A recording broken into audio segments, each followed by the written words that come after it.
Hi hello అందరికీ నమస్కారం. ఈ రోజు ఒక గుడ్ న్యూస్ తోటి అయితే మీ ముందుకు వస్తా ఉన్నానండి.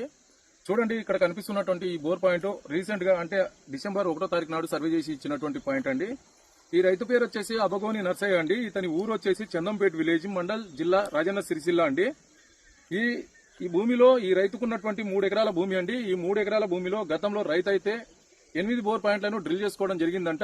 8కి దాదాపు 7 బోర్ పాయింట్లు ఫెయిల్ కావడం జరిగింది. ఇంకో పాయింట్ అయితే ఒక ఇంచు బోర్ అయితే అంటే ఫ్లో అయితే అవుతా ఉందండి ఈ ఏరియాలో.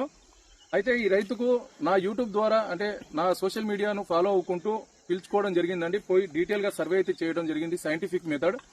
ఒక జియాలజీ స్టూడెంట్ గా, జియాలజీ చదువుకున్న వ్యక్తిగా, రీసెర్చ్ చేసిన వ్యక్తిగా నాకున్నటువంటి రీసెర్చ్ ఎక్స్పీరియన్స్ తోటి రైతుకున్నటువంటి ఈ 3 ఎకరాల భూమిలో ఎక్కడైతే లో లైన్ ఏరియా ఉందో, ఎక్కడైతే పొటెన్షియల్ జోన్ ఉందో ఆ ఏరియాను ఐడెంటిఫై చేసుకుని డీటెయిల్ గా ఒక పాయింట్ అయితే రాబట్టడం జరిగిందండి. రైతుకు 3 పాయింట్లు ఇవ్వడం జరిగింది. ఇది మొదటి పాయింట్ అండి. చూడొచ్చు ఎంత బ్యూటిఫుల్ గా, దాదాపు ఇది 3.5-4 ఇంచుల వాటర్ అయితే వచ్చింది.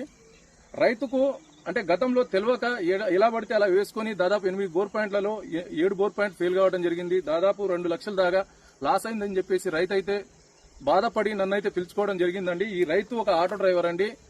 ఈ రైతు యొక్క బాధను అర్థం చేసుకుని నేనైతే నాకున్నటువంటి అనుభవ రీత్యా డీటెయిల్ గా సర్వే చేసి ఇవ్వడం జరిగిందండి. చాలా సంతోషంగా ఉంది. ఈ బోర్వెల్ డీటెయిల్ వచ్చేసి మనకు 150 నుంచి ఫ్లో అయిందండి. ఇది 150 నుంచి 230 ఫీట్ల వరకు కంటిన్యూ 80 ఫీటు, 2.5 నుంచి 3 ఇంచుల వాటర్ అంటే ఎబోనే, ఇది దాదాపు 3.5 ఎబోనే ఉండొచ్చు. చాలా బ్యూటిఫుల్ గా అయితే ఈ వాటర్ ఫ్లో అవుతా ఉందండి. రైతు కూడా ఇంకో దాదాపు మనకు ఇంకో 2-3 రోజుల్లో మోటార్ ఇన్స్టాల్ చేసే ప్రయత్నం అయితే చేస్తా ఉన్నాడు అండి. మోటార్ ఇన్స్టాలేషన్ అయిన తర్వాత నేను వీడియో పెట్టే ప్రయత్నం చేశాను. సో రైతు సోదరులారా, మీకున్నటువంటి భూమిలో ఎక్కడైనా బోర్లు ఫెయిల్ అయితే స్థానికంగా ఉన్నటువంటి మంచి జియాలజిస్టులను సంప్రదించే ప్రయత్నం చేయండి. ఇలాంటి వాటర్ వచ్చే అవకాశాలు ఉంటాయండి. So thank